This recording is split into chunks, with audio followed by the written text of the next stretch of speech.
Good morning, students. I am Anupama. I am teaching the 7th standard social science subject. In the previous class, we have discussed about the lesson, the Delhi Sultanate. Once again, we recall the previous class points. See, at first, we discussed about the invasion on India. In that invasions, the very prominent persons are Muhammad Ghazni and Muhammad Ghori. And after that, we have discussed about the slave dynasty. So today in this class, we are discussed about the second dynasty which was ruled the Delhi, that was Khilji dynasty. After the slave dynasty ruling, the Khilji dynasty, it was came to the power. In this Khilji dynasty, Alauddin Khilji was the strongest of all the sultanates of Delhi. See here, Alauddin Khilji. See here, this is the picture of Alauddin Khilji. This Alauddin Khilji, he was a very powerful king in Delhi ಸುಲ್ತಾನೇಟ್. ನೋಡಿ, ದೆಹಲಿ ಸುಲ್ತಾನರಲ್ಲೇ ತುಂಬಾ strongest ಆಗಿರ್ತಕ್ಕಂಥ king ಯಾರಪ್ಪ ಅಂತ ಹೇಳಿದ್ರೆ Alauddin Khilji. Compare to the 5 dynasty, ಈ 5 ಡೈನಾಸ್ಟಿಗಳಿಗೆ ನಾವು compare ಮಾಡಿದ್ರೆ Alauddin Khilji is a very strongest and also very powerful king. See, his rule was based on military power. See here, ಇವನ ಆಡಳಿತ ಅಂತಕ್ಕಂಥದ್ದು ಸೈನಿಕ ಶಕ್ತಿ ಮೇಲೆ ನಿಂತಿತ್ತು. ಅಂದರೆ ಇದರರ್ಥ ಏನಪ್ಪ ಅಂತ ಹೇಳಿದ್ರೆ ಇವನು ಬಹಳಷ್ಟು ದಿಗ್ವಿಜಯದ ಮೇಲೆ ಕಾನ್ಸಂಟ್ರೇಷನನ್ನು ಮಾಡ್ತಾಯಿದ್ರು ಅನ್ನೋದ್ರ ಬಗ್ಗೆ ನಾವಿಲ್ಲಿ ತಿಳ್ಕೊಳ್ತಾ ಹೋಗ್ಬೋದು. ನೋಡಿ, is a very powerful king, ತುಂಬಾ ಶಕ್ತಿಶಾಲಿಯಾಗಿದ್ದಂತಹ ರಾಜ ಅನ್ನೋದನ್ನು ನಾವಿಲ್ಲಿ ನೋಡ್ತಾ ಹೋಗ್ಬೋದು.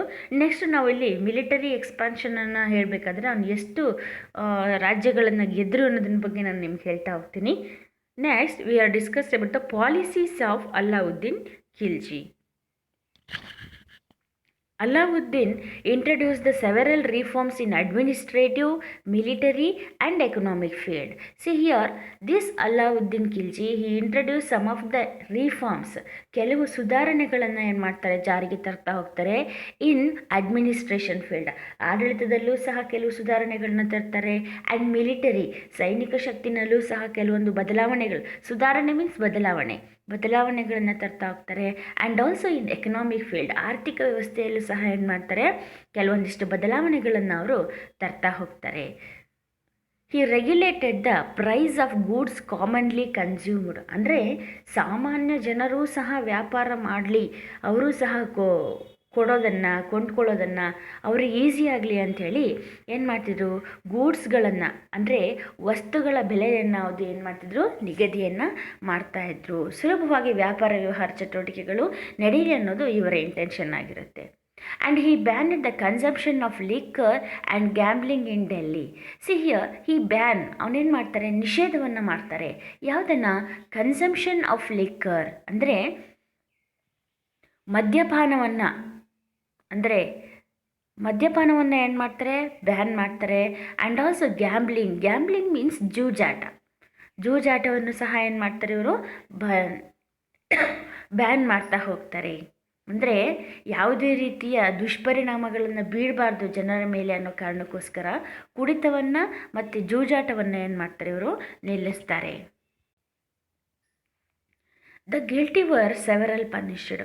ದಟ್ ಮೀನ್ಸ್ ಯಾರು ಅಸೂಯೆ ಪಡೋದನ್ನಾಗಲಿ ಅಥವಾ ಯಾರು ಕೆಟ್ಟ ಕೆಲಸಗಳನ್ನು ಮಾಡೋದಾಗಲಿ ತುಂಬಾ ನಿಷ್ಠೂರವಾಗಿ ಏನು ಮಾಡ್ತಿರೋ ಅವ್ರನ್ನ ಪನಿಷನ್ನು ಸಹ ಮಾಡ್ತಾಯಿದ್ರು, ಅಂದರೆ ಅವ್ರನ್ನ ಶಿಕ್ಷಿಸ್ತಾಯಿದ್ರು. This is the information about policies of Alauddin Khilji. Next we discuss about the military companions. ಹಾಗಾದರೆ ಸೈನಿಕ ಕಾರ್ಯಾಚರಣೆಗಳು ಏನೇನಾಯಿತು ಅಂತ ಹೇಳಿದ್ರೆ, Alauddin aspire to conquer entire India. So here he had the dream to win the all India. ಅಂದರೆ ಇಡೀ ಭಾರತ ದೇಶದಾದ್ಯಂತ ನಾನು ದಿಗ್ವಿಜಯವನ್ನು ಸಾಧಿಸಬೇಕು ಅನ್ನೋದು ಇವನ ಆಸೆ ಆಗಿರುತ್ತೆ. In the first instance he conquered north India. ನೋಡಿ ಇವ್ರು ಏನು ಮಾಡ್ತಾರೆ ಅಂತ ಹೇಳಿದ್ರೆ ಫಸ್ಟ್ ಏನು ಮಾಡಬೇಕು, ನಾರ್ತ್ ಇಂಡಿಯಾದಲ್ಲಿ ಏನು ಮಾಡಬೇಕು, ನಾನು ಆ್ಯಕ್ಚುಲಿ ಇವರು ಡೆಲ್ಲಿನಲ್ಲಿದ್ರಲ್ವ, ಇವ್ರ ಕ್ಯಾಪಿಟಲ್ ಸಿಟಿ, ಹಾಗಾಗಿ ನಾರ್ತ್ ಇಂಡಿಯಾವನ್ನು ಫಸ್ಟ್ ಗೆಲ್ಲಬೇಕು ಅನ್ನೋದು ಅವರ ಇಂಟೆನ್ಷನ್ ಆಗಿರುತ್ತೆ. See here at first he conquered the north India by the military strength. ತನ್ನ ಸೈನಿಕ ಶಕ್ತಿಯ ಸಹಾಯದಿಂದ ತಾನು ಉತ್ತರ ಭಾರತವನ್ನು ಗೆಲ್ಲಬೇಕು ಅನ್ನೋದು ಅವರ ಆಸೆ ಆಗಿರುತ್ತೆ. To south India he sent Malik Kafur. ನೋಡಿ, ಇಡೀ ದೇಶವನ್ನೇ ಗೆಲ್ಲುವಂಥ ಆಸೆ ಇತ್ತು, ಹಾಗಾಗಿ ನಾರ್ತ್ ಇಂಡಿಯಾವನ್ನು ಅಲ್ಲಾವುದ್ದೀನ್ ಖಿಲ್ಜಿ ದಿಗ್ವಿಜಯವನ್ನು ಸಾಧಿಸೋದಕ್ಕೆ ಹೊರಟ್ರೆ, ಸೌತ್ ಇಂಡಿಯಾಗೆ he sent Malik Kafur a slave who was close to him. ನೋಡಿ, ಇವನು ಸಹ ಒಬ್ಬ ಗುಲಾಮ, ಮಲ್ಲಿಕ್ ಆಫರ್. ದಟ್ ಮೀನ್ಸ್ ಇಲ್ಲಿ ಕಮಾಂಡರ್ ಅಂತ ನಾವು ತಿಳ್ಕೊಳ್ತಾ ಹೋಗೋಣ. ಈ sent his commander to the south India who was close to him. ಇವನಿಗೆ ತುಂಬಾ ಆಪ್ತನಾಗಿದ್ರ, ತುಂಬಾ ಸ್ನೇಹಿತನಂತೆ ಅವರಿದ್ರು. ಯಾರು? ಮಲ್ಲಿಕ್ ಆಫರ್. ಇಲ್ಲಿ ನಾರ್ತ್ ಇಂಡಿಯಾದಲ್ಲಿ ಅಲ್ಲಾವುದ್ದೀನ್ ಖಿಲ್ಜಿ ದಿಗ್ವಿಜಯವನ್ನು ಸಾಧಿಸೋದಕ್ಕೆ ಹೊರಟ್ರೆ, ಸೌತ್ ಇಂಡಿಯಾ ದಕ್ಷಿಣ ಭಾರತಕ್ಕೆ ಮಲ್ಲಿಕ್ ಆಫರ್ನ ಏನು ಮಾಡ್ತಾರೆ, ಇವರು ಕಲಿಸ್ತಾರೆ. Actually this Malik Kafur is also very strong person like Alauddin Khilji. Alauddin ಖಿಲ್ಜಿಯ ಥರ ಮಲ್ಲಿಕ್ ಆಫರ್ ಏನೋ ತುಂಬಾ ಸ್ಟ್ರಾಂಗೆಸ್ಟ್ ಆಗಿರ್ತಕ್ಕಂತಹ person. See with the huge army ಈ sent Malik Kafur to south India. ತುಂಬ ದೊಡ್ಡ ಸೈನ್ಯವನ್ನು ಕೊಟ್ಬಿಟ್ಟು ಮಲ್ಲಿಕ್ ಆಫರ್ನ ಸೌತ್ ಇಂಡಿಯಾಗೆ ಕಳಿಸ್ತಾನೆ. Malik Kafur invaded the 4 major kingdoms of south India. So ಈ ಮಲ್ಲಿಕ್ ಆಫರ್ ಏನು ಮಾಡ್ತಾನೆ ಅಂತೇಳಿದ್ರೆ, ಪ್ರಮುಖವಾಗಿರ್ತಕ್ಕಂಥ ಸೌತ್ ಇಂಡಿಯಾದಲ್ಲಿ ಆಗ ಆಳ್ವಿಕೆ ಮಾಡ್ತಿದ್ದಂಥ ಪ್ರಮುಖವಾಗಿರ್ತಕ್ಕಂತಹ 4 ಮನೆತನಗಳ ಮೇಲೆ ಏನು ಮಾಡ್ತಾರೆ, ಅಟ್ಯಾಕನ್ನು ಮಾಡಿಬಿಟ್ಟು ಈ ಲೂಟೆಡ್ ಸೋ ಮೆನಿ ವೆಲ್ತ್, ಬಹಳಷ್ಟು ಸಂಪತ್ತನ್ನು. ಯಾಕಂದರೆ ಈಗ 4 ಏನು ಮನೆತನಗಳನ್ನು ಇವ್ರನ್ನ ಅಟ್ಯಾಕ್ ಮಾಡಿದ್ರು ಅಂತ ಹೇಳಿದ್ನಲ್ಲ, ಇವೆಲ್ಲವೂ ಸಹ ತುಂಬಾ ವಿಜೃಂಭಣೆಯಿಂದ ರೂಲಿಂಗನ್ನು ಮಾಡ್ತಾ ಇದ್ದಂಥ ಡೈನಾಸ್ಟಿಗಳೇ. ಹಾಗಾದರೆ ಅವು ಯಾವ್ಯಾವುದಪ್ಪ ಅಂತ ಹೇಳಿದರೆ, Yadavas of Maharashtra first one, and the second one is Kakatiyas of Andhra, and the third one is Hoysalas of Karnataka, and Pandyas of Tamil Nadu. See like this Malik Kafur he invaded the 4 major kingdoms in south India.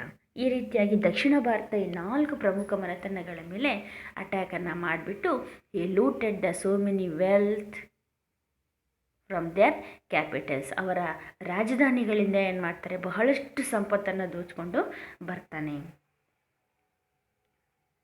Malik Kafur continuing his military march proceeded up to Rameswara. See here up to Rameswaram ತನಕ ಏನು ಮಾಡ್ತಾರೆ, ಮಲ್ಲಿಕ್ ಆಫರು ಅವನ ಪ್ರೊಸೀಡನ್ನು ಮುಂದುವರಿಸ್ಕೊಂಡು ಹೋಗ್ತಾರೆ. All along the route his army destroyed several places of worship and looted wealth. See here when ಇವರು ಹೋಗ್ತಕ್ಕಂತಹ ದಾರಿನಲ್ಲಿ, all along the route his army destroyed several places of worship. So ಇವರು ಹೋಗ್ತಕ್ಕಂತಹ ದಾರಿನಲ್ಲಿ ಸಿಗ್ತಕ್ಕಂತಹ ಪವಿತ್ರವಾಗಿರ್ತಕ್ಕಂಥ ದೇವಾಲಯಗಳನ್ನಾಗಿರ್ಬೋದು ಏನು ಮಾಡ್ತಾರೆ, ಎಲ್ಲದನ್ನು ಡಿಸ್ಟ್ರಾಯ್, ನಾಶವನ್ನು ಮಾಡ್ತಾರೆ. ಆ್ಯಂಡ್ ಆಲ್ಸೋ ಲೂಟೆಡ್ ವೆಲ್ತ್, ಅಲ್ಲಿರ್ತಕ್ಕಂಥ ಸಂಪತ್ತನ್ನು ಏನು ಮಾಡ್ತಾರೆ, ಲೂಟಿ ಮಾಡ್ತಾರೆ. ನೋಡಿ, ಸಂಪತ್ತು ಅಂದಾಗ ಅಲ್ಲಿರ್ತಕ್ಕಂಥ ಹಣ, ಒಡವೆ, ಓಕೆನಾ, ಹಾಗೆಯೇ ದೇವರ ವಿಗ್ರಹಗಳಾಗಿರ್ಬೋದು, ಬಂಗಾರದ ವಿಗ್ರಹಗಳು, ಇಂಥದ್ದನ್ನು ಬೆಲೆ ಬಾಳ್ತಕ್ಕಂಥದ್ದನ್ನೆಲ್ಲದನ್ನು ಏನು ಮಾಡ್ತಾನೆ, ಅವನು ದೋಚ್ತಾನೆ. Never before had such a huge quantity of wealth of south India flow to Delhi. ಹೀಗೆ ಹಿಂದೆಂದೂ ಸಹ ಹರಿಯದಾರದಷ್ಟು ಸಂಪತ್ತು ಪೂರ್ತಿ ಏನಾಗುತ್ತೆ, ಡೆಲ್ಲಿಗೆ ಮಲ್ಲಿಕ್ ಆಫರ್ನ ಮೂಲಕ ಹರಿದು ಹೋಗುತ್ತೆ. ಅಂದರೆ ಅಷ್ಟು ಸಂಪತ್ತನ್ನು ಮಲ್ಲಿಕ್ ಆಫರ್ ಏನು ಮಾಡ್ತಾನೆ, ಡೆಲ್ಲಿಗೆ ತಗೊಂಡು ಹೋಗ್ತಾನೆ. ಹಿಂದೆಂದೂ ಯಾರೂ ತಂದಿರೋದಿಲ್ಲ ಅಷ್ಟು ಸಂಪತ್ತನ್ನು ಅವನು ತಗೊಂಡು ಹೋಗ್ತಾನೆ. Alauddin patronised Amir Khusrau, Amir Hasan and other Persian poets. So ನಾವು ಇಲ್ಲಿ ತನಕ ಇವನ್ನ ಮಿಲಿಟರಿ ಎಕ್ಸ್ಪ್ಯಾನ್ಷನ್ ಬಗ್ಗೆ ನಾವು ಇವಾಗ ತಿಳ್ಕೊಳ್ತಾ ಹೋದ್ವಿ. ಸೊ ಅಷ್ಟೇ ಅಲ್ಲದೆ Alauddin Khilji he is also interested in cultural contributions ಬಗ್ಗೆನೂ ಅವ್ರಿಗೆ ತುಂಬಾ ಇಂಟ್ರೆಸ್ಟ್ ಇತ್ತು. See here this Alauddin Khilji he give the shelter. Patronise means shelter.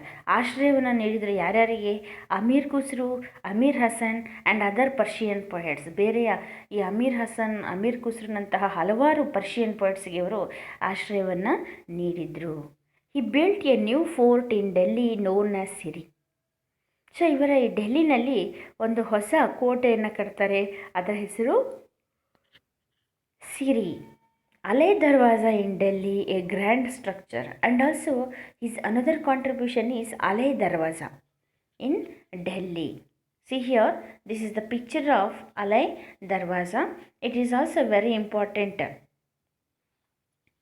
This is also very important contribution of Alauddin Khilji. Okay. See, it is a grand structure was the contribution of architecture.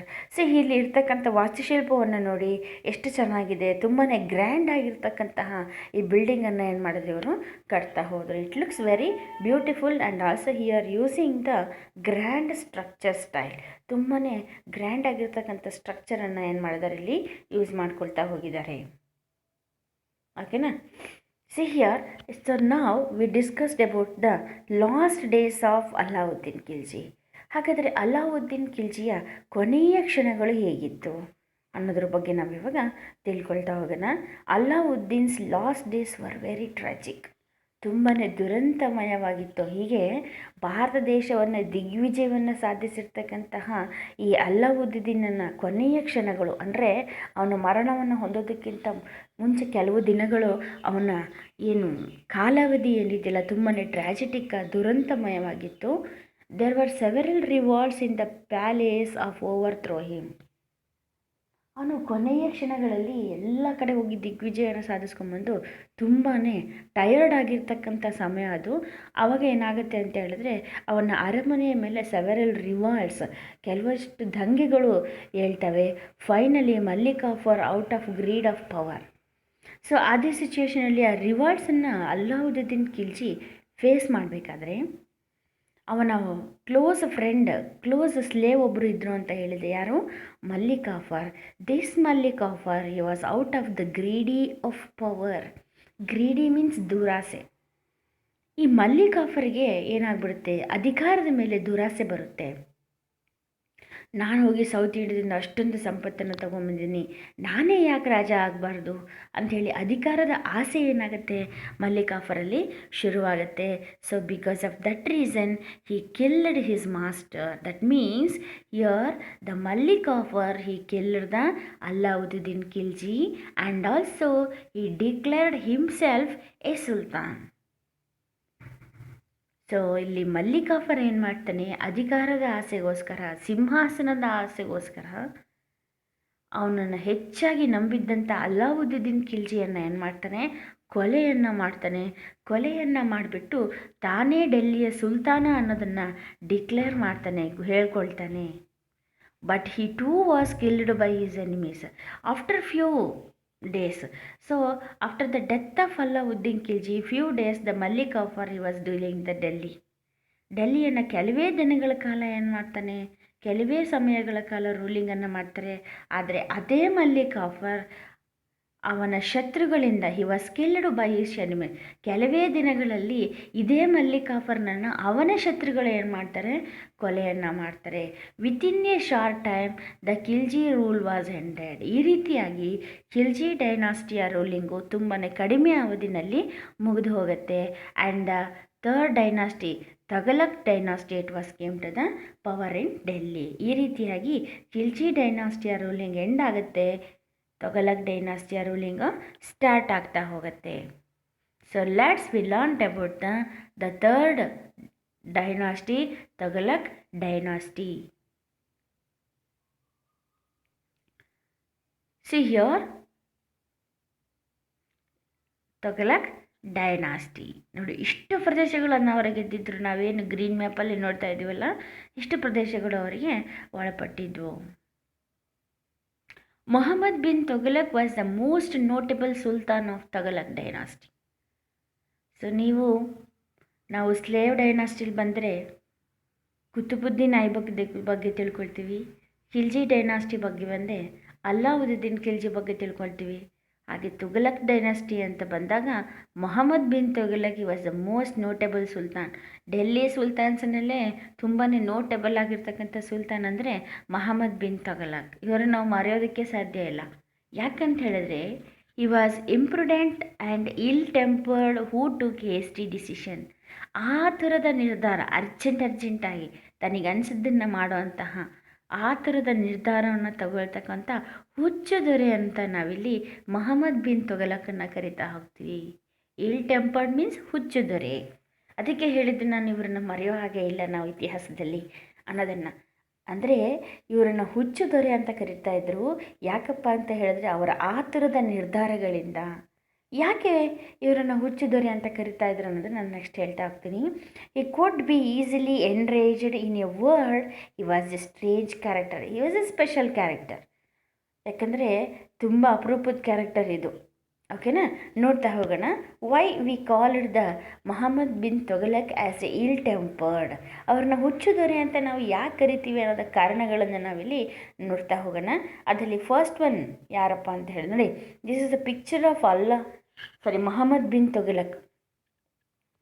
ಇದು ಮೊಹಮ್ಮದ್ ಬಿನ್ ತುಘಲಕ್ನ ಚಿತ್ರ ನೋಡ್ಕೊಂಬಿಡಿ. So he is called as ill tempered. ಇವರನ್ನೇ ಹುಚ್ಚು ದೊರೆ ಅಂತ ಕರೀತಾ ಇದ್ರು. ಯಾಕಂದರೆ ಇಟ್ ದ ಅರ್ಜೆಂಟ್ ಡಿಸಿಷನ್ಸ್, ಅಂದರೆ ತುಂಬಾ ಇಮಿಡಿಯೇಟಾಗಿ ಆತುರದ ನಿರ್ಧಾರಗಳನ್ನು ತಗೊಳ್ತಕ್ಕಂತಹ ವ್ಯಕ್ತಿ ಇವರಾಗಿದ್ದರು. See the first is an administrative experiment. ಆಡಳಿತದಲ್ಲಿ ಕೆಲವೊಂದು ಎಕ್ಸ್ಪೆರಿಮೆಂಟ್ಗಳನ್ನ ಮಾಡ್ತಾ ಹೋಗ್ತಾರೆ ಇವರು. ಯಾಕಂದರೆ ಇಲ್ಲಿ ಅಡ್ಮಿನಿಸ್ಟ್ರೇಷನ್ ಅನ್ನೋದು ರಾಜನಿಗೊಬ್ಬನಿಗೆ ಸಂಬಂಧಪಟ್ಟಿದ್ದಲ್ಲ, ಅಲ್ಲಿರ್ತಕ್ಕಂಥ ಜನರಿಗೂ ಸಂಬಂಧಪಟ್ಟಿದ್ದು.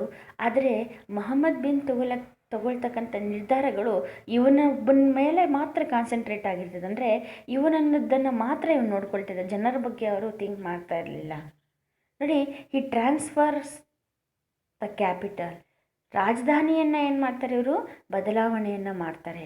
To improve the functioning of the administration he undertook the several experiment. ಅಂದರೆ improvement of the functioning of administration, ಆಡಳಿತದಲ್ಲಿ ಕೆಲವೊಂದು ಹೊಸ ಹೊಸ ರೀತಿಯ ಸುಧಾರಣೆಗಳನ್ನು, ಕೆಲವೊಂದು ಇಂಪ್ರೂವ್ಮೆಂಟ್ಸ್ಗಳನ್ನ ನಾನು ಕಾಣಬೇಕು ಅಂಥೇಳಿ ಕೆಲವೊಂದು ಎಕ್ಸ್ಪೆರಿಮೆಂಟ್ಗಳನ್ನು, ಪ್ರಯೋಗಗಳನ್ನು ಏನು ಮಾಡ್ತಾರೆ, ಮಾಡ್ತಾ ಹೋಗ್ತಾರೆ.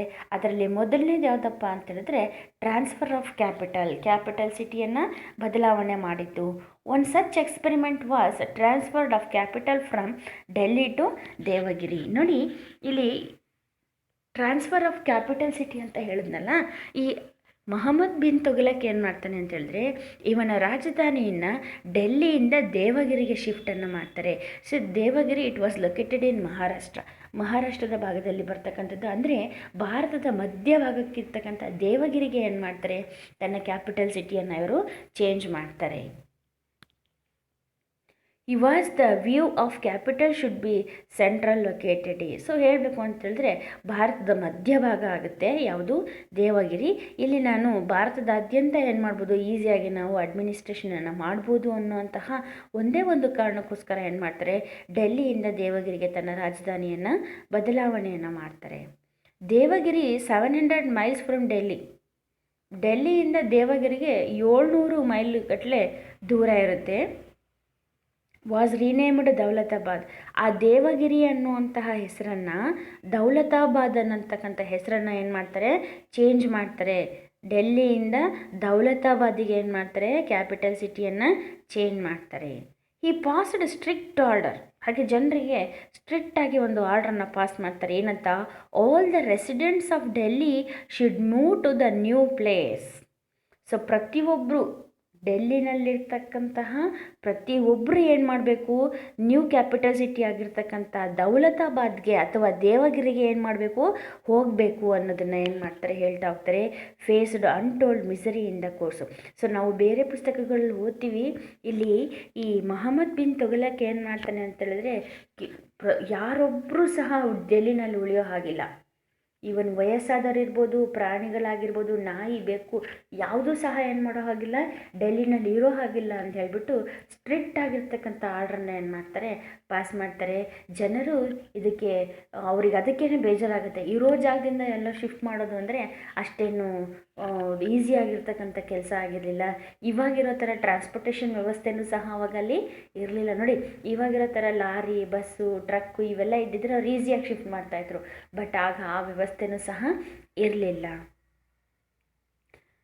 All the resident of Delhi should move to new place ಅಂಥೇಳಿ ಆರ್ಡ್ರನ್ನು ಪಾಸ್ ಮಾಡಿದ್ಮೇಲೆ the resident of Delhi who are forced to leave their homes. So ಯಾವಾಗ ರಾಜನ ಆರ್ಡರ್ ಆಗಿದೆ ಸ್ಟ್ರಿಕ್ಟ್ ಆಗಿ ಅಂತ ಅಂದ್ಕೊಳ್ತಾರೋ, forcibly the resident of Delhi they are move to the Daulatabad. So forcible ಆಗಿ, ಇಷ್ಟ ಇಲ್ಲ ಆದರೆ ಫೋರ್ಸ್ ಅಲ್ಲ, ಮೊಹಮ್ಮದ್ ಬಿನ್ ತುಘಲಕನ ಫೋರ್ಸಿಂದ ಏನು ಮಾಡ್ತಾರೆ, ದೌಲತಾಬಾದ್ಗೆ ಹೋಗ್ತಾರೆ. See they are faced so many miseries in course of their journey to far place in the south. So ಹೀಗೆ ನಾರ್ತಿಂದ ಸೌತಿಗೆ ಬರೋ ಅಷ್ಟರಲ್ಲಿ ಅವರು ಬಹಳಷ್ಟು ಸಮಸ್ಯೆಗಳನ್ನ ಏನು ಮಾಡ್ತಾರೆ, ಎದುರಿಸ್ತಾರೆ. A large number of them died on their way. ಎಷ್ಟೋ ಜನ ನೋಡಿ, 700 ಮೈಲ್ಗಟ್ಟಲೆ ನಡ್ಕೊಂಬರೋದು ಅಂದರೆ ಅಷ್ಟು ಸುಲಭ ಮಾತಲ್ಲ. ಅವಾಗ ಟ್ರಾನ್ಸ್ಪೋರ್ಟೇಷನ್ ಇಲ್ಲ ಅಂತ ಹೇಳಿದೆ, ನಡ್ಕೊಂಡು ಬರಬೇಕಾಗಿತ್ತು. ಎಷ್ಟೋ ಜನ ಬರತಕ್ಕಂತಹ ದಾರಿನಲ್ಲೇ ಸತ್ತು ಹೋಗ್ತಾರೆ ಬಿಕಾಸ್ ಆಫ್ ಟಯರ್ಡ್ನೆಸ್. ಸುಸ್ತಾಗಿ ಏನು ಮಾಡ್ತಾರೆ, ಬರೋ ಹಾದಿನಲ್ಲೇ ಏನು ಮಾಡ್ತಾರೆ, ಬಹಳಷ್ಟು ಜನ ಸತ್ತು ಹೋಗ್ತಾರೆ. Anyway after shifting the capital he realised that he had committed a grave mistake. So ಈ ರೀತಿಯಾಗಿ ಬಹಳಷ್ಟು ಕಷ್ಟಪಡ್ತಾರೆ. ಎಷ್ಟೋ ಜನ ಅನಾರೋಗ್ಯಕ್ಕೆ ತುತ್ತಾಗ್ತಾರೆ, ಎಷ್ಟೋ ಜನ ಮರಣವನ್ನು ಸಹ ಹೊಂದುತ್ತಾರೆ. ಸೊ ಹೀಗೆ ಬಹಳಷ್ಟು ಕಷ್ಟಗಳ ನಡುವೆನೂ ಸಹ ಬಂದ್ಬಿಟ್ಟು ಏನು ಮಾಡ್ತಾರೆ, ದೌಲತಾಬಾದಿಗೆ ಅವರು ಶಿಫ್ಟ್ ಆಗ್ತಾರೆ. ಶಿಫ್ಟ್ ಆದಮೇಲೆ ಕೆಲವು ತಿಂಗಳುಗಳಾದ ನಂತರ ಮೊಹಮ್ಮದ್ ಬಿನ್ ತುಘಲಕನಿಗೆ ಅನಿಸುತ್ತೆ, ನಾನೊಂದು ದೊಡ್ಡ ಮಿಸ್ಟೇಕನ್ನು ಮಾಡಿದೆ ಅನ್ನೋದು ಅವರಿಗೆ ಗೊತ್ತಾಗುತ್ತೆ. ನೋಡಿ, ಇಲ್ಲಿ ಯಾಕೆ ಮಿಸ್ಟೇಕ್ ಆಯಿತು ಅಂತ ಹೇಳಿದ್ರೆ, ಇವರು ಯಾವಾಗ ದೌಲತಾಬಾದಿಗೆ ಬಂದು ಕ್ಯಾಪಿಟಲ್ ಸಿಟಿಯನ್ನು ಶಿಫ್ಟ್ ಮಾಡ್ತಾರೋ, ಪಾಕಿಸ್ತಾನ ಈಗೇನು ಪಾಕಿಸ್ತಾನ ಅಫ್ಘಾನಿಸ್ತಾನ ಇದೆಯಲ್ಲ, ಆ ಕಡೆಯಿಂದ ಆಕ್ರಮಣಕಾರರ ಏನಾಗ್ತಾರೆ, ಅಟ್ಯಾಕ್ ಮಾಡೋದಕ್ಕೆ ಶುರು ಮಾಡ್ತಾರೆ. ಡೆಲ್ಲಿನಲ್ಲಿರೋ ತನಕ ಯಾರು ಬರ್ತಾರಿಲ್ಲ. ಯಾವಾಗ ಇವರು ಭಾರತ ದೇಶದ ಮಧ್ಯಭಾಗಕ್ಕೆ ಬಂದರು, ಆಗ ಏನಾಯಿತು, ನಾರ್ತ್ ಇಂಡಿಯಾದಲ್ಲಿ ಅಟ್ಯಾಕರ್ಸ್ ಜಾಸ್ತಿ ಆಗ್ತಾ ಹೋದರು. ಇಲ್ಲಿಂದ ಹೋಗಿ ಅಲ್ಲಿ ಫೇಸ್ ಮಾಡೋದಕ್ಕೆ ಏನಾಯಿತು, ಇವರಿಗೆ ತುಂಬಾ ದೂರ ಆಯಿತು. ನೋಡಿ, ಅವರು ಇನ್ವೆಸ್ಟಿಗೇಷನ್ಸ್ ಬಂದಾಗ, ಅಟ್ಯಾಕರ್ಸ್ ಬಂದಾಗ, ಇವರು ಇಲ್ಲಿಂದ 700 ಕಿಲೋಮೀಟ್ರ್ ಗಟ್ಟಲೆ ದೂರ ಹೋಗಿ ಅವ್ರನ್ನ ಫೇಸ್ ಮಾಡೋ ಅಷ್ಟೊತ್ತಿಗೆ ಅವ್ರು ಅರ್ಧ ಮುಂದೆ ಬರ್ತಿದ್ರು. ಸೊ ಯಾವಾಗ ಅಟ್ಯಾಕರ್ಸ್ಗಳ ಸಂಖ್ಯೆ ಜಾಸ್ತಿ ಆಗ್ತಿದೆ ಬಾರ್ಡರ್ ಏರಿಯಾದಲ್ಲಿ ಅಂತ ಗೊತ್ತಾದಾಗ, ಮೊಹಮ್ಮದ್ ಬಿನ್ ತುಘಲಕನಿಗೆ ಅನಿಸುತ್ತೆ, ತಾನು ದೊಡ್ಡ ತಪ್ಪು ಮಾಡಿದೆ ಅಂತ ಅನಿಸುತ್ತೆ. ಸೊ ಹಾಗೇನು ಮಾಡ್ತಾರೆ ಗೊತ್ತಾ, he order reshifting to the capital and the people to Delhi. So ಮತ್ತೆ ಆರ್ಡರ್ ಪಾಸ್ ಮಾಡ್ತಾರೆ, ಏನಂತ, all the people or all the resident of Daulatabad, you are shift your homes to Delhi.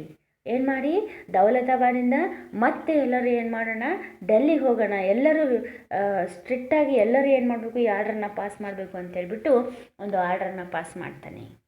ನೋಡಿ, ಈಗ ತಾನೇ ಎಷ್ಟೋ ಜನ ತಮ್ಮ ಪ್ರಾಣವನ್ನು ಕಳ್ಕೊಂಡ್ರು, ಉಳಿದಂಥವ್ರು ಬಂದು ಶಿಫ್ಟ್ ಆದರು. ಈಗ ಪುನಃ ಏನು ಮಾಡಿದ್ರು, ಮತ್ತೆ ಡೆಲ್ಲಿಗೆ ಹೋಗೋಣ ಅಂತ ಹೇಳಿದರು. ಸೊ ಹಾಗಾಗಿ ನೋಡಿ, ಇದೇ ರೀಸನ್ನಿಗೆ ಏನು ಮಾಡಿದ್ದು, ನಾವು ಇವ್ರನ್ನ ಇಲ್ ಟೆಂಪರ್ಡ್ ಆರ್ ಹುಚ್ಚು ದೊರೆ ಅಂತೇಳಿ ನಾವು ನೋಡ್ತಾ ಹೋಗ್ಬೋದು. ಹೀಗೆ ಹುಚ್ಚುಚ್ಚನಾಗಿ ತನಗೆ ಬಂದಂತೆ ಏನು ಮಾಡ್ತಾನೆ, ಅವನು ಡಿಸಿಷನನ್ನು ತಗೊಳ್ತಾ. ಇದನ್ನು ಮುಂಚೆನೇ ಯೋಚನೆ ಮಾಡ್ಬೋದಾಗಿತ್ತು ಅಲ್ವಾ.